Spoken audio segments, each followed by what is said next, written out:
Well, come on over, Mike. We've got that for you because it is certainly heating up outside.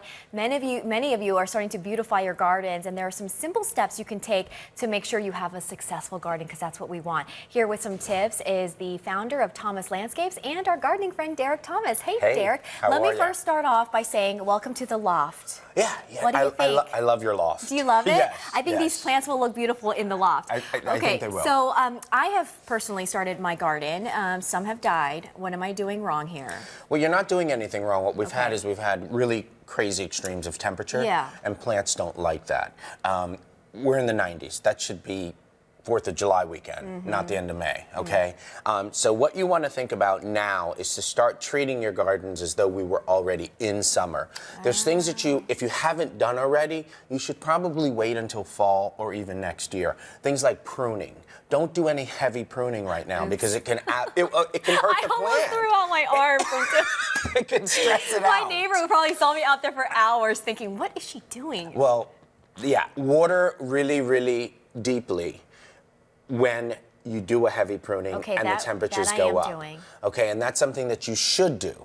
So no heavy pruning, water deeply. The other thing that you want to not do at this point is you don't want to do any transplanting of plants. Moving plants around right now is really going to stress them out. And in the middle of the day, if you dig up that root mass in the middle of the day, and we're getting up in the 90s, it's too hot and the plant cannot acclimate after a transplant. I wouldn't even think twice about moving my plants. You know, and then also, if you haven't put in a whole new garden, say you wanted to redesign the whole garden, you wanted to dig everything out, maybe the best thing to do is wait unless you're going to also be putting in some sort of an ancillary watering system. So that you'd be putting in an irrigation system or something like that. Okay, that we will not be doing at the Annie household. Right, at the Annie house. Costs too much. Now, here's what we can be having fun with though. Things like this big flower, the amaryllis. So pretty. That's a beautiful, beautiful plant. It's been used for years as an indoor plant. I love it as an outdoor plant. You can put it outside in your garden. After it flowers, it's going to have a huge strap-like leaves that are really, really attractive. Grasses. These ornamental grasses have become all the rave. Kind of figure out what your grass is like. There's some grasses that will do better in shade. Some grasses will do better in the sun. And these grow insanely long. They absolutely do. All the way until your first frost. Absolutely. And then your annuals, things like begonias and vinca and impatiens. All of those are great things that you can be putting in right now. Also, what you can be thinking about is veggies. This is a great time to do veggies. It's a great time to do bulbs. And what I wanted to put together with us today is we're going to do an interesting planter. This is a patio tomato. I'm going to put that in there first. Okay, and now what this is going to do, it's actually going to, I think it's sitting pretty good. I kind of set the soil up right.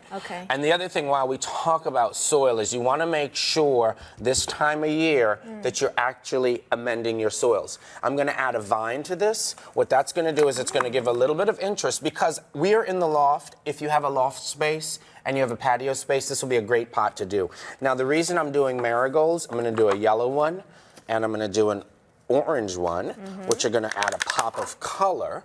And the reason we're doing that, marigolds are actually I want you to smell this leaf, Andy. Just rub that together. Oh my gosh. Yeah. Now, the great thing is, wow, that's really fragrant. With your daughter, if you have marigold plants and the mosquitoes and bugs are getting to her, you can just just rub the plant on her. Marigolds are one of a really good, the essential oils of marigolds or lemongrass or geranium. That's a really good thing that you can use as a natural insect repellent. That is a great tip.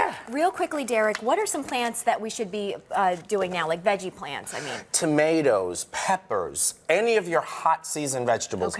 We've missed the boat on cool season veggies. But a container like this, the tomatoes you're going to harvest, it's going to be attractive if you're in a loft environment. If you want a front door planting to add a little bit of whimsy with the tomato, it's a great way to kick off the summer. Perfect. Thank you, Derek. You're the best. We'll have all this for you at my At Thomas Garden Guy. Yes, get that plug in there. We'll be right back.